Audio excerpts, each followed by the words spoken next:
Hello my dear children, JEE ആസ്പിറൻസിനെ സംബന്ധിച്ച് വളരെ ഇമ്പോർട്ടൻ്റ് ആയിട്ടുള്ളൊരു ടൈം പീരീഡാണ് ഇപ്പോൾ അല്ലേ. കാരണം എന്താ, നിങ്ങളുടെ JEE examination first phase examination January 21 ആരംഭിക്കുകയാണ്. അതേപോലെ തന്നെ നീറ്റ് ആസ്പിറൻസ് ഇപ്പോൾ കൂടുതൽ ക്വസ്റ്റ്യൻ പ്രാക്ടീസിങ്ങിനൊക്കെ ആയിരിക്കും ടൈം കൂടുതൽ അവർ സ്പെൻഡ് ചെയ്യുക. അപ്പോൾ ഇന്ന് നമ്മൾ ഓർഗാനിക് കെമിസ്ട്രിയെ പറ്റിയാണ് ഡിസ്കസ് ചെയ്യുന്നത്. സാധാരണ കെമിസ്ട്രിയിൽ നീറ്റ് ആസ്പിറൻസിനായാലും ജെഇ ആസ്പിറൻസിനായാലും കുറച്ചൊരു കൺഫ്യൂഷൻ ഉണ്ടാക്കുന്ന കാര്യം ഓർഗാനിക് കെമിസ്ട്രിയാണ്. അപ്പോൾ ഓർഗാനിക് കെമിസ്ട്രിയിലെ ചില ചോദ്യങ്ങൾ നമുക്കിന്ന് ഡിസ്കസ് ചെയ്താലോ. ഇന്ന് നമുക്ക് ഡിസ്കസ് ചെയ്യുന്നത് 2024 ജെഇ മെയിൻസിൽ ഓർഗാനിക് കെമിസ്ട്രിയിൽ നിന്ന് നമ്മളോട് ചോദിച്ചിരിക്കുന്ന ചോദ്യങ്ങളും അവയ്ക്കുള്ള ഉത്തരങ്ങളുമാണ്. അപ്പോൾ ആദ്യ ചോദ്യം ഇലക്ട്രോണിക് എഫക്റ്റുമായി റിലേറ്റഡ് ആണ്. നമ്മൾ +1 പഠിച്ചിരിക്കുന്നതാണ് inductive effect, resonance effect, hyperconjugation, electromeric effect, ഇങ്ങനെയുള്ള ഇലക്ട്രോണിക് എഫക്ട്സുകളെ പറ്റി. അതിൽ റെസൊണൻസ് എഫക്റ്റിൽ നിന്നും ഇലക്ട്രോമെറിക് എഫക്റ്റിൽ നിന്നുമുള്ള ചോദ്യങ്ങളാണ് ആദ്യത്തെ മാച്ചിങ് ടൈപ്പ് ക്വസ്റ്റ്യനിൽ വന്നിരിക്കുന്നത്. എന്തായിരുന്നു റെസൊണൻസ് എഫക്റ്റ്? ഒരു മോളിക്യൂളിൽ പൊളാരിറ്റി ജനറേറ്റ് ചെയ്യപ്പെടുന്നു. എങ്ങനെ? 2 പൈ ബോണ്ടുകൾ തമ്മിലുള്ള ഇന്ററാക്ഷൻ മൂലമോ ഒരു പൈ ബോണ്ടും ലോൺ പെയർ ഓഫ് ഇലക്ട്രോൺസും തമ്മിലുള്ള ഇന്ററാക്ഷൻ മൂലം.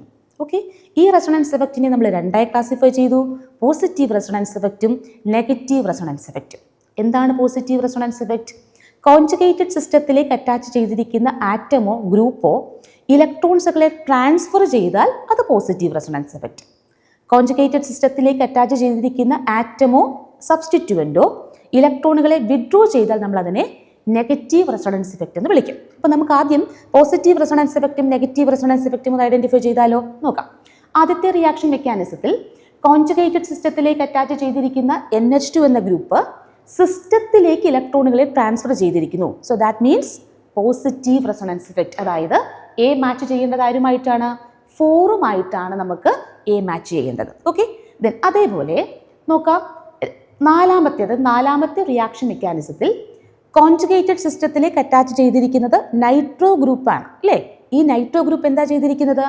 കോൺജുഗേറ്റഡ് സിസ്റ്റത്തിൽ നിന്നും ഇലക്ട്രോണുകളെ വിഡ്രോ ചെയ്തിരിക്കുന്നു. That means negative resonance effect. അതായത് ഡി നമുക്ക് മാച്ച് ചെയ്യേണ്ടത് എവിടെയാണ്? 2 -R ഇഫക്റ്റുമായിട്ടാണ് മാച്ച് ചെയ്യേണ്ടത്. അതായത് എ എന്ന് പറയുന്നത് 4ഉമായി നമ്മൾ മാച്ച് ചെയ്യണം. അതേപോലെ ഡി എ നമ്മൾ മാച്ച് ചെയ്യേണ്ടത് 2ഉമായിട്ടാണ്. അപ്പോൾ A4D2 വരുന്നത് ഫസ്റ്റ് ഓപ്ഷനിലാണ്. ഇപ്പോൾ തന്നെ നമുക്ക് ആൻസർ കിട്ടിക്കഴിഞ്ഞു. എങ്കിലും ഇലക്ട്രോമെറിക് എഫക്റ്റ് കൂടി നമുക്കൊന്ന് നോക്കാം. എന്താണ് ഇലക്ട്രോമെറിക് എഫക്റ്റ്? മൾട്ടിപ്പിൾ ബോൺസുകളിൽ, അതായത് ഡബിൾ ബോണ്ടുകളിലും ട്രിപ്പിൾ ബോണ്ടുകളുമുള്ള കോമ്പൗണ്ടുകളിൽ അറ്റാക്കിംഗ് റിയേജന്റിന്റെ പ്രസൻസിൽ ഉണ്ടാകുന്ന ഇലക്ട്രോണിക് എഫക്റ്റ് ആണ് ഇലക്ട്രോമെറിക് എഫക്റ്റ്. അതും 2 തരത്തിലുണ്ട്.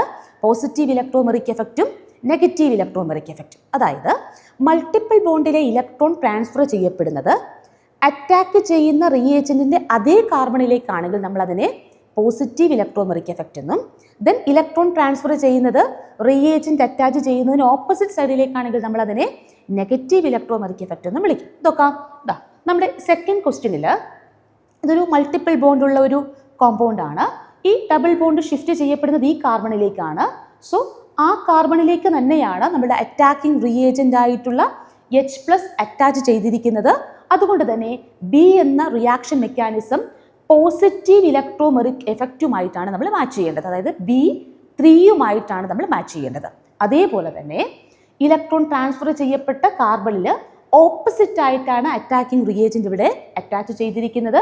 ദാറ്റ് മീൻസ് സി എന്ന റിയാക്ഷൻ മെക്കാനിസം നമ്മൾ മാച്ച് ചെയ്യേണ്ടത് -E ഇഫക്റ്റിലേക്കാണ്. അപ്പോൾ ഈ ഓപ്ഷനുകളെല്ലാം ഒരേപോലെ മാച്ച് ആയിരിക്കുന്നത് ഓപ്ഷൻ എ ആണ്.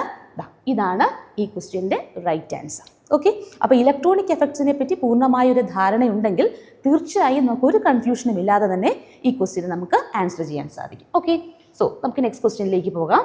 Next question, given below are 2 statements. Statement 1, acidity of alpha hydrogens of aldehydes and ketones is responsible for aldol reaction. And the statement 2, reaction between benzaldehyde and ethanol will not give cross aldol product. Question കേട്ടപ്പോഴേ നമുക്ക് മനസ്സിലായി aldehydes, ketones and carboxylic acid എന്ന ചാപ്റ്ററിൽ നിന്നുമുള്ള question ആണ്. Okay, അതിൽ വളരെ പ്രധാനപ്പെട്ട റിയാക്ഷൻ ആയിരുന്നു ആൽഡോൾ കണ്ടൻസേഷൻ റിയാക്ഷൻ. എന്താണ് aldol reaction? Alpha hydrogen atoms ഉള്ള ആൽഡിഹൈഡ്സുകളും കീറ്റോൺസുകളും തരുന്ന റിയാക്ഷനാണ് ആൽഡോൾ റിയാക്ഷൻ. അപ്പോൾ പ്രത്യേകം ശ്രദ്ധിക്കണം, 2 തരത്തിലുള്ള ആൽഡോൾ റിയാക്ഷൻസുകളുണ്ട്. സെൽഫ് ആൽഡോൾ റിയാക്ഷൻസുകളുമുണ്ട്, ക്രോസ് ആൽഡോൾ റിയാക്ഷനുമുണ്ട്. എന്തായിരുന്നു സെൽഫ് ആൽഡോൾ? ഒരേ ടൈപ്പ് ആൽഡിഹൈഡ്, ഇപ്പോൾ രണ്ട് അസെറ്റാൽഡിഹൈഡ് മോളിക്യൂൾസുകൾ തമ്മിലാണ് റിയാക്ഷൻ നടത്തുന്നതെങ്കിൽ നമ്മൾ അതിനെ സെൽഫ് ആൽഡോൾ റിയാക്ഷൻ എന്ന് വിളിക്കും. ഓക്കെ, ഇനി ഒരു ആൽഡിഹൈഡും, ഇപ്പോൾ അസെറ്റാൽഡിഹൈഡ് എന്ന് പറയുന്ന ഒരു ആൽഡിഹൈഡും ഫോം ആൽഡിഹൈഡ് എന്ന് പറയുന്ന മറ്റൊരു ആൽഡിഹൈഡും, ഇവ രണ്ടും കൂടി ചേർന്നിട്ടാണ് ആൽഡോൾ റിയാക്ഷൻ നടത്തുന്നതെങ്കിൽ നമ്മൾ അതിനെ ക്രോസ് ആൽഡോൾ റിയാക്ഷൻ എന്നാണ് വിളിക്കുക. അതായത് ഒരേ ആൽഡിഹൈഡ്സുകൾ തമ്മിലുള്ള റിയാക്ഷൻ സെൽഫ് ആൽഡോൾ റിയാക്ഷനും രണ്ട് ഡിഫറെൻ്റ് ആൽഡിഹൈഡ്സുകളോ ഒരു ആൽഡിഹൈഡും ഒരു കീറ്റോണുമോ അല്ലെങ്കിൽ രണ്ട് ഡിഫറെൻറ്റ് കീറ്റോൺസുകളോ തമ്മിൽ ഉണ്ടാകുന്ന റിയാക്ഷൻസുകളാണ് ക്രോസ് ആൽഡോൾ റിയാക്ഷൻ. എന്തായാലും ആൽഡോൾ റിയാക്ഷൻ നടക്കണമെങ്കിൽ ഏറ്റവും പ്രധാനപ്പെട്ട ക്രൈറ്റീരിയ എന്താണ്? ആൽഫ ഹൈഡ്രജൻ ആറ്റംസ് ഉണ്ടാവണം. ആൽഫ ഹൈഡ്രജൻ ആറ്റംസ് ആണ് ആൽഡോൾ റിയാക്ഷനിലേക്ക് ലീഡ് ചെയ്യുന്നത്. അപ്പം അങ്ങനെയാണെങ്കിൽ ഇവിടെ നമുക്ക് തന്നിരിക്കുന്ന രണ്ട് റിയാക്റ്റൻറ്റുകൾ, ഒന്ന് ബെൻസാൽഡിഹൈഡും എഥനാലുമാണ്. നമുക്ക് ഈ രണ്ട് കോമ്പൗണ്ടുകളുടെയും സ്ട്രക്ചർ ഒന്ന് വരയ്ക്കാം. ബെൻസാൽഡിഹൈഡ് എന്ന് പറയുന്ന കോമ്പൗണ്ട് നമുക്കറിയാം, വളരെ ഫെമിലിയർ ആയ കോമ്പൗണ്ടാണ് ബെൻസാൽഡിഹൈഡ്. ഇവിടെ ആൽഫ ഹൈഡ്രജൻ ആറ്റംസ് ഉണ്ടോ? ഇല്ല. ബെൻസാൽഡിഹൈഡിൻ്റെ പ്രത്യേകത നോ ആൽഫ ഹൈഡ്രജൻ. അപ്പോൾ അതുകൊണ്ട് തന്നെ സെൽഫ് ആൽഡോൾ റിയാക്ഷൻ ഇവിടെ നടക്കുന്നില്ല, ബെൻസാൽഡിഹൈഡിൽ നടക്കുന്നില്ല. ഓക്കെ, അതായത് ആൽഫ കാർബൺ എന്ന് പറയുന്ന ഇതാണ്, ഈ കാർബണിനെയാണ് നമ്മൾ ആൽഫ കാർബൺ എന്ന് വിളിക്കുന്നത് അല്ലേ. ഈ ആൽഫ കാർബണിൽ ഹൈഡ്രജൻ ആറ്റംസ് ഇല്ല. രണ്ട് വാലൻസ് ഇതാ ഇവിടേക്ക് പോയി, ഒരു വാലൻസ് ഈ കാർബണിലേക്ക് പോകുന്നു, പിന്നെയുള്ളത് ഫങ്ഷണൽ ഗ്രൂപ്പിലേക്കാണ് പോവുക. അതുകൊണ്ട് തന്നെ ഇവിടെ ആൽഫ ഹൈഡ്രജൻ ആറ്റംസ് ഇല്ല. ദെൻ അടുത്ത കോമ്പൗണ്ട് നമുക്ക് തന്നിരിക്കുന്നത് CH3CHO എന്ന എഥനാൽ എന്ന കോമ്പൗണ്ടിനെയാണ്. എഥനാലിൽ നമുക്കറിയാം ആൽഫ കാർബൺ ആറ്റം ഉണ്ട്, അതുകൊണ്ട് തന്നെ ആൽഫ ഹൈഡ്രജൻ ആറ്റംസ് ഉണ്ട്. അപ്പോൾ ഇവിടെ സെൽഫ് ആൽഡോൾ റിയാക്ഷൻ നടക്കും. അപ്പോൾ നമ്മൾ എടുക്കുന്ന ക്രോസ് ആൽഡോൾ റിയാക്റ്റൻസുകളിൽ രണ്ട് റിയാക്റ്റൻസുകളിൽ ഏതെങ്കിലും ഒരെണ്ണത്തിന് ആൽഫ ഹൈഡ്രജൻസ് ഉണ്ടെങ്കിൽ തീർച്ചയായും ക്രോസ് ആൽഡോൾ റിയാക്ഷൻ നടക്കും. അപ്പം അങ്ങനെയാണെങ്കിൽ ഈ പറഞ്ഞിരിക്കുന്ന രണ്ടാമത്തെ സ്റ്റേറ്റ്മെൻറ്റിൽ നമ്മളോട് പറഞ്ഞിരിക്കുന്നത് എന്താണ്? The reaction between benzaldehyde and ethanal will not give cross aldol product എന്നാണ്. സ്റ്റേറ്റ്മെൻറ്റ് 2 തെറ്റാണ്. കാരണം എഥനാലിൽ ആൽഫ ഹൈഡ്രജൻസ് ഉള്ളത് കൊണ്ട് തന്നെ അവിടെ ക്രോസ് ആൽഡോൾ റിയാക്ഷൻ നടക്കും. ഓക്കെ, അപ്പോൾ ഇവിടെ നമുക്ക് ഏത് ഓപ്ഷനാണ് കറക്റ്റായിട്ട് കൊടുക്കേണ്ടത്? Statement 1 is correct but statement 2 is incorrect. So option D is the right answer. Okay, then next question, identify the product in the following reaction. ഇതും സിങ്ക് അമാൽഗം HCl റിയേജൻസ് കണ്ടാൽ ഉടൻ തന്നെ നമ്മുടെ മനസ്സിലേക്ക് ആ റിയാക്ഷൻ ഓടിയെത്തും. ഏതാണ് ആ reaction? Clemmensen reduction. Okay, Clemmensen reduction. ഇതുമായി തന്നെ ചേർന്ന് മറ്റൊരു റിഡക്ഷൻ പ്രോസസ്സും നമ്മൾ ഇതേ ചാപ്റ്ററിൽ പഠിക്കുന്നു. ഏതായിരുന്നു അത്? വൂൾഫ് കിഷ്ണർ റിഡക്ഷൻ അല്ലേ. അവിടെ റിയേജൻസുകളുടെ മാത്രം വ്യത്യാസമാണുള്ളത്. ഇവിടെ ക്ലെമൻസൺ റിഡക്ഷൻ ആണ് നടക്കുക. ക്ലെമൻസൺ റിഡക്ഷൻ്റെയും വൂൾഫ് കിഷ്ണർ റിഡക്ഷൻ്റെയും പ്രത്യേകത എന്താണ്? കാർബണൈൽ ഗ്രൂപ്പ്, അതായത് C ഡബിൾ ബോണ്ടോയെ CH2 ഗ്രൂപ്പായി റെഡ്യൂസ് ചെയ്യുന്ന റിഡക്ഷൻ റിയാക്ഷനാണ് ക്ലെമൻസൺ റിഡക്ഷൻ റിയാക്ഷൻ. അപ്പോൾ ഇവിടെ സിങ്ക് അമാൽഗമും കോൺസെൻട്രേറ്റഡ് HCl നമ്മൾ ആഡ് ചെയ്താൽ ഈ രണ്ട് കാർബണൈൽ കോമ്പൗണ്ട്, ഈ CO എന്ന കാർബണൈൽ കോമ്പൗണ്ടും അതേപോലെ തന്നെ ഈ രണ്ട് കാർബണൈൽ കോമ്പൗണ്ടുകളും CH2 ഗ്രൂപ്പായി റെഡ്യൂസ് ചെയ്യപ്പെടും. അപ്പോൾ ഇത് രണ്ടും CH2 ഗ്രൂപ്പായി റെഡ്യൂസ് ചെയ്യപ്പെടുന്ന സ്ട്രക്ചർ ഇവിടെ ഏതാ ഉള്ളത്? ഒരു സംശയവും വേണ്ട, ഓപ്ഷൻ C ആണ് റൈറ്റ് ആൻസർ. ഓക്കെ, നെക്സ്റ്റ് ചോദ്യം, identify the correct set of reagents or reaction conditions X and Y in the following set of transformation. ഈ X and Y എന്നുള്ള റിയാക്ഷൻസ് കാണുമ്പോഴേ നമുക്ക് കൺഫ്യൂഷൻസ് ആണ്. ഒരു കൺഫ്യൂഷൻ്റെയും ആവശ്യമില്ല. നമുക്ക് തന്നിരിക്കുന്നത് ഒരു പ്രൈമറി ആൽക്കൈൽ ഹാലൈഡ് ആണ്. ഈ പ്രൈമറി ആൽക്കൈൽ ഹാലൈഡിനെ നമുക്കൊരു സെക്കൻഡറി ആൽക്കൈൽ ഹാലൈഡ് ആക്കിയാണ് ഇവിടെ മാറ്റേണ്ടത്. അതായത് 1 ബ്രോമോ പ്രൊപ്പെയിൻ എന്ന കോമ്പൗണ്ടിനെ നമുക്ക് 2 ബ്രോമോ പ്രൊപ്പെയിൻ ആക്കി മാറ്റണം. തന്നിരിക്കുന്ന റിയേജൻസുകൾ നമ്മളൊന്ന് ശ്രദ്ധിക്കുക. First dilute aqueous NaOH, then concentrated alcoholic NaOH. ഈ രണ്ട് റിയേജൻസുകളുടെയും പ്രത്യേകത, പ്രൈമറി ആൽക്കൈൽ ഹാലൈഡ്സിലേക്ക് നമ്മൾ അക്വസ് ആയ NaOH ആണ് ആഡ് ചെയ്യുന്നതെങ്കിൽ നമുക്ക് കിട്ടുന്ന പ്രോഡക്റ്റ് തീർച്ചയായും ഒരു ആൽക്കഹോൾ ആയിരിക്കും. അതായത് ബ്രോമിനെ റീപ്ലേസ് ചെയ്തിട്ട് അവിടേക്ക് നമുക്ക് OH മാത്രമേ വരികയുള്ളൂ. അതായത് സബ്സ്റ്റിറ്റ്യൂഷൻ റിയാക്ഷൻസ് ആയിരിക്കും അവിടെ നടക്കുക. എന്നാൽ നമ്മളവിടെ ആൽക്കഹോളിക് കോൺസെൻട്രേറ്റഡ് ആൽക്കഹോളിക് NaOH ആണ് നമ്മൾ ആഡ് ചെയ്യുന്നതെങ്കിൽ എലിമിനേഷൻ റിയാക്ഷൻ നടന്ന് നമുക്കിവിടെ കിട്ടുന്ന പ്രോഡക്റ്റ് എന്തായിരിക്കും?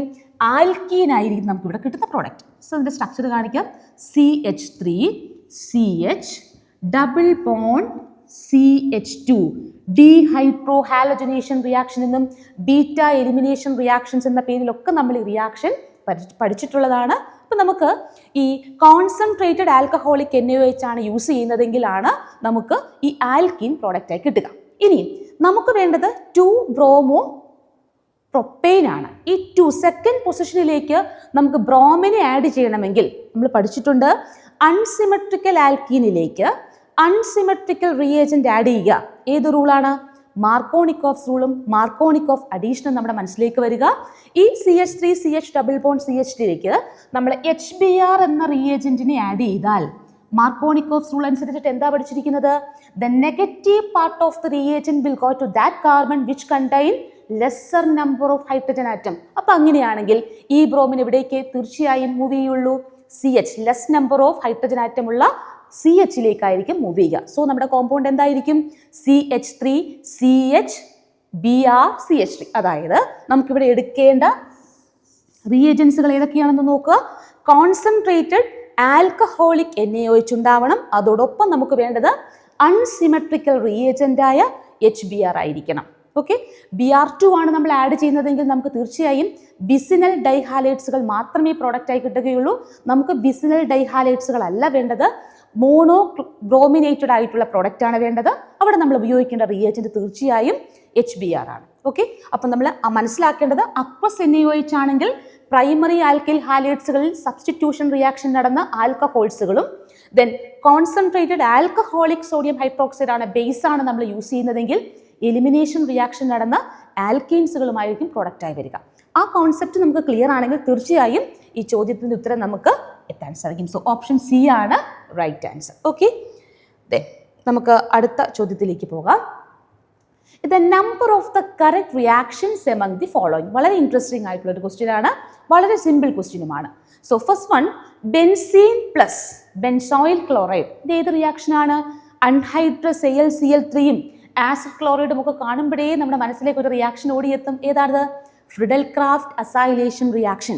ഫ്രിഡൽ ക്രാഫ്റ്റ് അസൈലേഷൻ റിയാക്ഷൻ രണ്ട് തരത്തിലുള്ള ഫ്രിഡൽ ക്രാഫ്റ്റ് റിയാക്ഷൻസ് നമ്മൾ പഠിച്ചിട്ടുണ്ട്, ആൽക്കൈലേഷനും അസൈലേഷനും. ആൽക്കൈലേഷൻ എന്ന് പറയുന്നത് ആൽക്കൈൽ ഗ്രൂപ്പിന് ഇൻട്രൊഡ്യൂസ് ചെയ്യാനാണെങ്കിൽ അസൈലേഷൻ റിയാക്ഷൻ ഏതാണ്? RCO ഗ്രൂപ്പിന് ഇൻട്രൊഡ്യൂസ് ചെയ്യാനുള്ള റിയാക്ഷൻ ആണ്. അപ്പം നമുക്ക് തന്നിരിക്കുന്ന റിയേജൻസുകൾ ഫ്രിഡൽ ക്രാഫ്റ്റ് അസൈലേഷൻ റിയാക്ഷൻസിൻ്റെ റിയേജൻസുകളാണ്. പക്ഷെ നമുക്ക് കിട്ടിയിരിക്കുന്ന പ്രോഡക്റ്റ് മറ്റൊന്നാണ്. ശരിക്കും ഈ റിയാക്ഷൻ നടന്നാൽ നമുക്ക് കിട്ടേണ്ട പ്രോഡക്റ്റ് എന്താണ്? അസറ്റോഫീനോൺ എന്ന പ്രോഡക്റ്റ് ആണ്, അല്ലേ? അസറ്റോഫീനോൺ, ഇതാണ് നമുക്ക് കിട്ടേണ്ട product.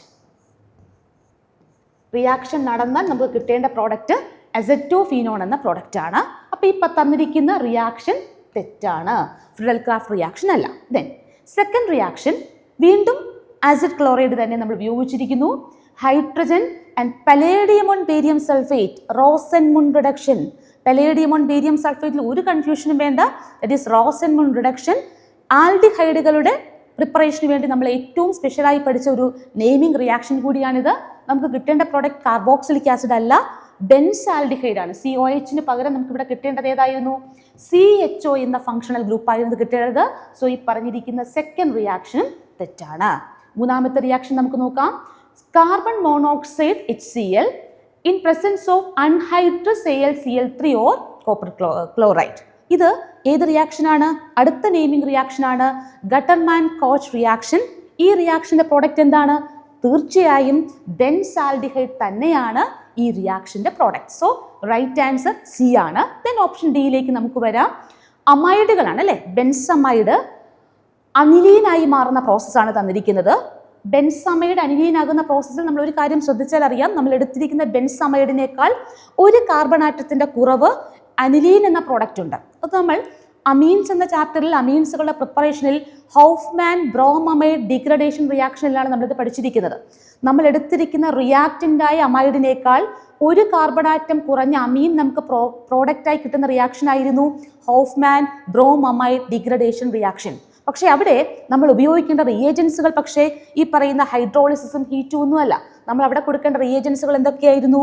Bromine in aqueous or alcoholic NaOH ആയിരുന്നു നമ്മൾ അവിടെ കൊടുക്കേണ്ട റിയാക്ഷൻ കണ്ടീഷൻസ്. പക്ഷേ ഇവിടെ കൊടുത്തിരിക്കുന്ന റിയാക്ഷൻ കണ്ടീഷൻസുകൾ റോങ് ആണ്. അതുകൊണ്ട് തന്നെ ഡി എന്ന റിയാക്ഷനും തെറ്റായിട്ടാണ് ഇവിടെ കൊടുത്തിരിക്കുന്നത്. ഓക്കെ, അപ്പോൾ ഇതിൻ്റെ കറക്റ്റ് ആൻസർ വരേണ്ടത് ഏതാണ്? Option C, Gattermann Koch reaction. അപ്പോൾ ഇതാണ് JEE 2024 മെയിൻസിൽ ചോദിച്ചിരിക്കുന്ന ഓർഗാനിക് കെമിസ്ട്രി ചോദ്യങ്ങൾ. NCERTയിലെ കോൺസെപ്റ്റുകൾ ഓർഗാനിക് കെമിസ്ട്രിയിലെ റിയാക്ഷൻ മെക്കാനിസത്തിൽ കൃത്യമായ ക്ലാരിറ്റിയുള്ള ഒരു കുട്ടിയും ഇതിലെ ഒരു ആൻസർ പോലും തെറ്റിക്കില്ല. വളരെ കോൺഫിഡൻസോടുകൂടി അവർക്ക് ആൻസർ എഴുതാൻ സാധിക്കുന്നത് തന്നെയായിരുന്നു ക്വസ്റ്റ്യനുകൾ. അപ്പോൾ ഓർഗാനിക് കെമിസ്ട്രിയെ പറ്റി നമുക്ക് ഭയമല്ല വേണ്ടത്, റിയാക്ഷൻസുകളെ പറ്റി, റിയേജൻസുകളെ പറ്റിയുള്ള കൃത്യമായ ക്ലാരിറ്റിയാണ് വേണ്ടത്. അപ്പോൾ ചാനൽ കൃത്യമായി നിങ്ങൾ ഫോളോ ചെയ്യുക. പ്രീവിയസ് ഇയർ ക്വസ്റ്റ്യൻസുകളും ദെൻ മോഡൽ ചോദ്യങ്ങളും ഇനി വരാൻ സാധ്യതയുള്ള ചോദ്യങ്ങളും അവയ്ക്കുള്ള ഉത്തരങ്ങളും ഒക്കെ ആയിട്ട് നമുക്ക് വീണ്ടും കാണാം. So wish you all the best from team alpha genius.